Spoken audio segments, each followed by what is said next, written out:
হয়েছে অল্প একটু পানি তো হয়েছে, এত না, বেশি হয়ে গেছে, বেশি হয়েছে অয়েল 1 ফোঁটা পানি নেয়। হ্যাঁ হয়েছে, আর দেও না ওটাকে বড় পানি আর দাও। এত পানি এখন খাইব না, না খাইলেও ছুঁয়ে দেবে, পরে খাবে, একটু পরে খাবো। রাত করে আর এত খাওয়াবো না পানি।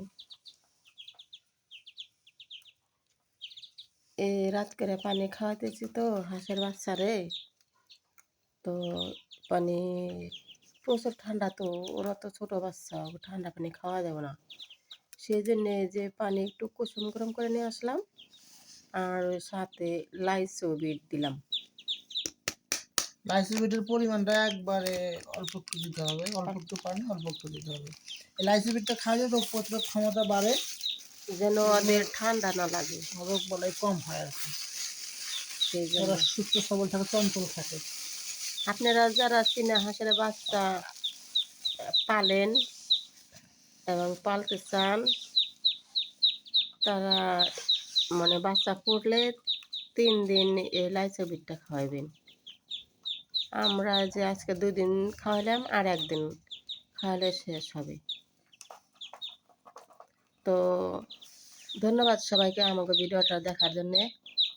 আপনারা সবাই আমাদের জন্য দোয়া করবেন, আমার হাঁসের বাচ্চাটি যেন সুস্থ থাকে। আসসালামু আলাইকুম।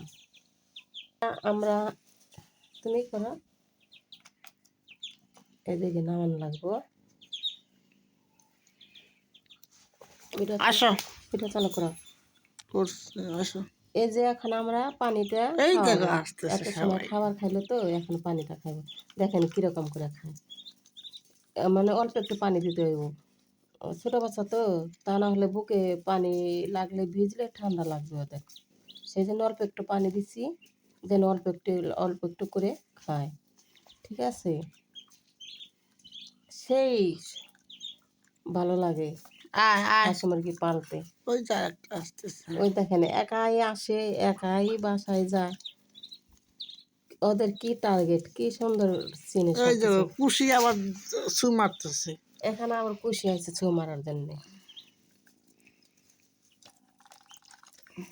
পুষি বিড়াল অবশ্য আমাদের বাচ্চা ধরে না, ওই বাচ্চার কোনো ক্ষতি করে না, আরো বাচ্চা আনছি, আরো বাচ্চা বড় করছি, বাচ্চা ধরে কিন্তু ক্ষতি করে না, আমি গলা ধরে জড়াই আর কি, একটু ফাজলামি করে। আমাদের আরো বাচ্চা কিনে আনছি, ওগুলা বড় হাঁসের মতো হয়ে গেছে গা। ওটাই আপনাদের সবাইকে দেখাবো ভিডিও করে।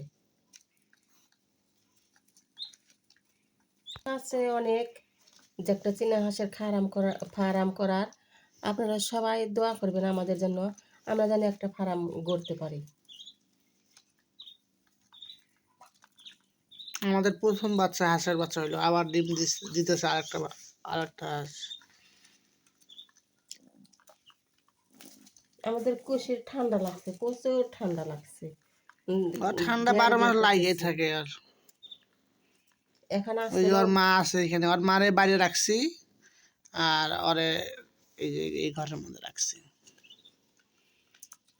আর ওদের যে খাইতে দিবেন ফিডগুলা, ওগুলা শুকনা ফিড দিবেন না, ঠিক আছে, একটু ভিজায় দিবেন যেন ওদের গলায় না থাকে, ওরা শুকনা ফিড খাইতে পারে না।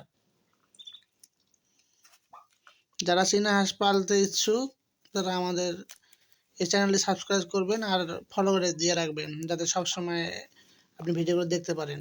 A to Z দেখাবো ইনশাল্লাহ, মানুষের কোনো দিন ক্ষতি করব না, খারাপ কোনো পরামর্শ দেবো না, ভুল কোনো পরামর্শ দেবো না, যতটুকু পারবো আমি, যতটুকু আমার অভিজ্ঞতা থেকে আপনাদেরকে শেয়ার করব, যতটুকু পারবো সব লিগেল কথা বলবো।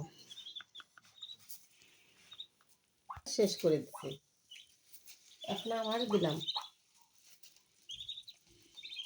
ওর মারে আজকে বাইরে রাখছিলাম, ওর বাইরে থাকে না, বাচ্চার শব্দ পাইলে পাগল হয়ে যায়, পরে ওকে কাছে এনে দিছি। একবারে যেমন বাচ্চা, নিজের বাচ্চার মতো এদেরকে পালতে হয়, আরও যত্ন করতে হয়, সবসময় টেক কেয়ার করা লাগে।